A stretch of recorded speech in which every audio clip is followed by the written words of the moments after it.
नमस्ते to all. जो हमारा जो नोटबुक का सीरीज चल रहा है, नोटबुक से नोट्स बनाने का, उसमें जो हम देते हैं आपको मोस्ट इम्पोर्टेंट क्वेश्चन, वो सभी परीक्षाओं से सेलेक्टेड क्वेश्चन होते हैं। जो बड़ी बड़ी या छोटी परीक्षाएं जो भी होती आई हैं, जिनमें बार बार कुछ क्वेश्चन रिपीट होते हैं, बार बार आते हैं, जो सेलेक्टेड क्वेश्चन हमारी इस नोटबुक सीरीज में आपको मिल जाएंगे।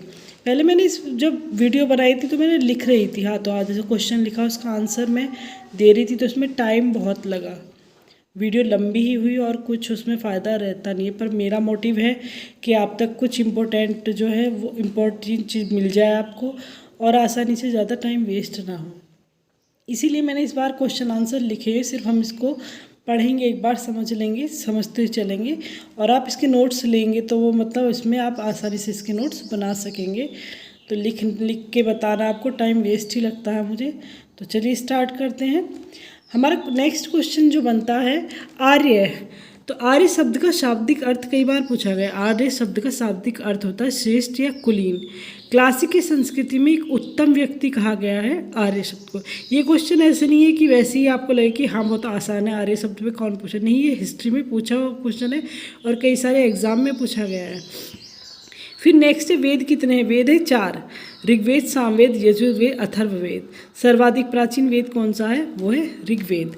नेक्स्ट क्वेश्चन हमारा पूछा जाता है कि वेद त्रय किसे कहा जाता है, या ऋग्वेद, यजुर्वेद, सामवेद को क्या कहा जाता है, तो इन्हें वेद त्रय या त्रयी कहा जाता है। फिर आता है नेक्स्ट क्वेश्चन हमारा, वर्ण शब्द का सर्वप्रथम उपयोग कहाँ होता है, तो वो ऋग्वेद में हुआ है।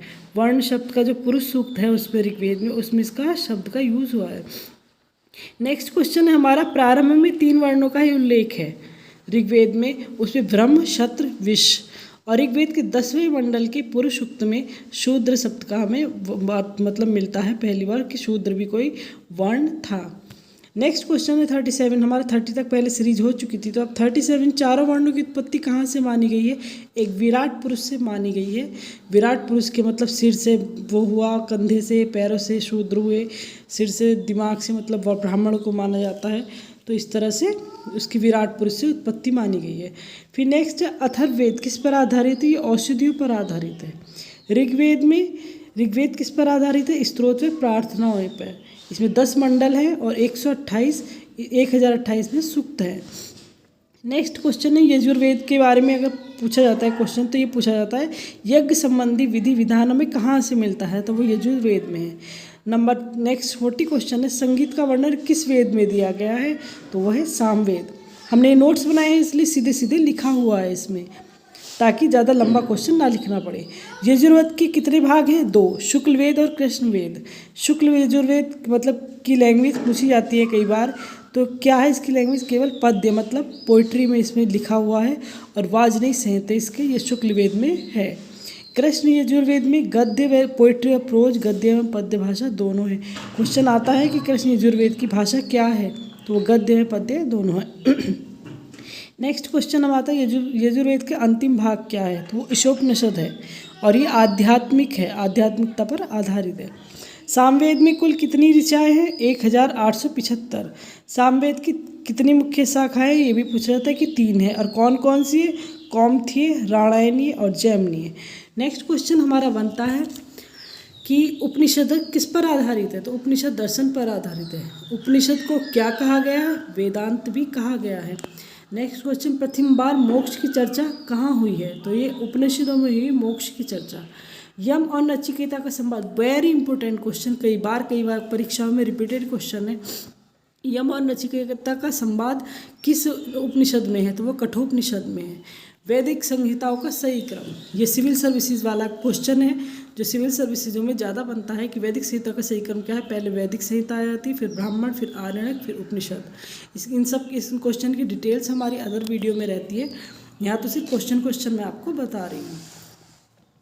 इंपॉर्टेंट क्वेश्चन जो बनते हैं, ऋग्वेदिक काल की सर्वाधिक महत्वपूर्ण नदी, तो सब गंगा न लगा देते हैं कि गंगा होगी, सिर्फ नहीं, सर्वाधिक महत्वपूर्ण नदी है सिंधु। सबसे ज़्यादा जिक्र ऋग्वेद में जो हुआ है सिंधु नदी का हुआ है। फिर गंगा का एक बार ही जिक्र हुआ है, सिर्फ एक बार ही नाम आता है, और जो यमुना है उसका 3 बार नाम आता है। बाकी ऋग्वेदिक का सबसे ज़्यादा जो सिंधु नदी है, सबसे ज़्यादा नाम है सिंधु नदी का। और इसकी पवित्र नदी जो मानी गई है वो सरस्वती है, गंगा नहीं है। सब गंगा ही लिख कर आते, गंगा ही टिक करके आते। नेक्स्ट क्वेश्चन है मातेतमा देवीतमा नंदितमा, वेरी इंपॉर्टेंट क्वेश्चन। सरस्वती को कहा गया है, मातेतमा देवीतमा नंदितमा सरस्वती नदी को कहा गया। आश्रम व्यवस्था का प्रचलन वेदोत्तर या उत्तर वैदिक काल में हुआ है। केवल 3 आश्रमों का उल्लेख किस में मिलता है, वो है छांदोग्य उपनिषद में।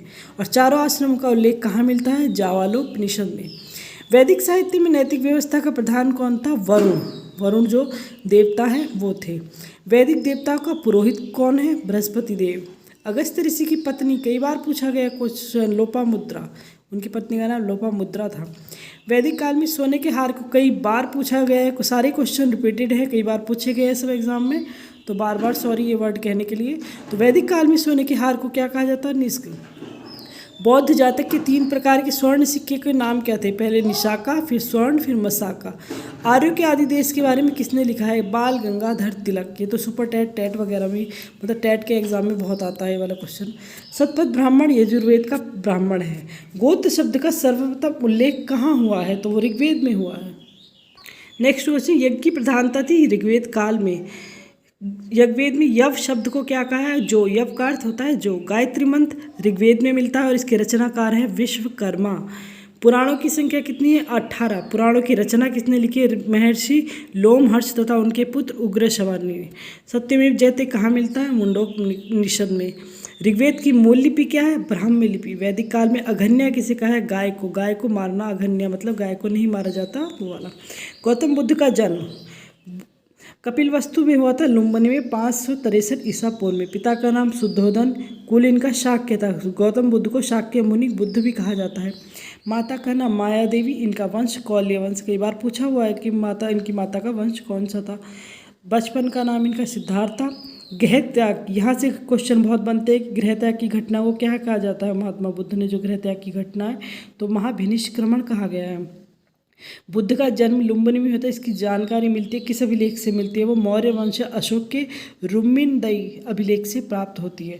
पहला उपदेश सारनाथ में दिया था। उपदेश की घटना को क्या कहा जाता है, गौतम बुद्ध के उपदेश देने की घटना को क्या कहा जाता है, वो धर्म चक्र प्रवर्तन कहा जाता है। और शरीर त्याग की घटना को महापरिनिर्वाण। महात्मा बुद्ध के समकालीन शासक कौन थे, अजातशत्रु। प्रथम बौद्ध संगति के अध्यक्ष महाकश्यप। द्वितीय बौद्ध संगति का आयोजन कालाशोक यानी शिशुनाग वंशी के उसमें हुआ था। तृतीय बौद्ध संगति अशोक के उस काल में हुई थी और पाटलिपुत्र में हुई थी।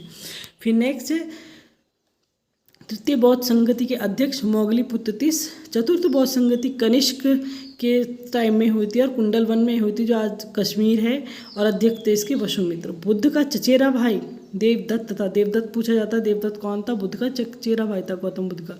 बुद्ध के 4 आर्य सत्य, दुख, दुख समुदाय, दुख निरोध तथा दुख निरोध गामिनी प्रतिपदा। महात्मा बुद्ध विश्वास करते थे किसमें, कर्म के सिद्धांत में।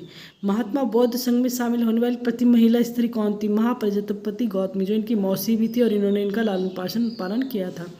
बौद्ध ग्रंथ क्या है, त्रिपिटक। त्रिपिटक का पूछा जाता है त्रिपिटक क्या है, बौद्ध ग्रंथ है वो।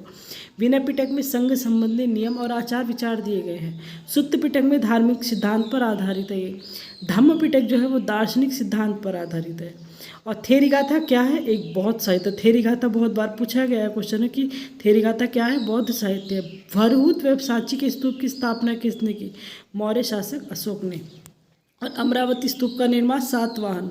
बौद्ध धर्म में स्वीकार किया गया है क्षणिकवाद को। और एशिया की ज्योतिपुंज लाइट ऑफ एशिया किसको कहा है, गौतम बुद्ध। और कहा किसने है, एडविन अर्नोल्ड ने।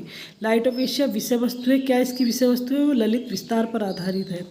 भूमि स्पर्श मुद्रा जो की सारनाथ की बुद्ध की मूर्ति संबंधित है गुप्त काल से। भूमि स्पर्श मुद्रा की इनकी मूर्ति है वो गुप्त काल से संबंधित है। षोडश महाजनपद का वर्णन है अंगुत्तर निकाय में। तो ये हमारा गौतम बुद्ध भी यहाँ कंप्लीट सा होता गया है।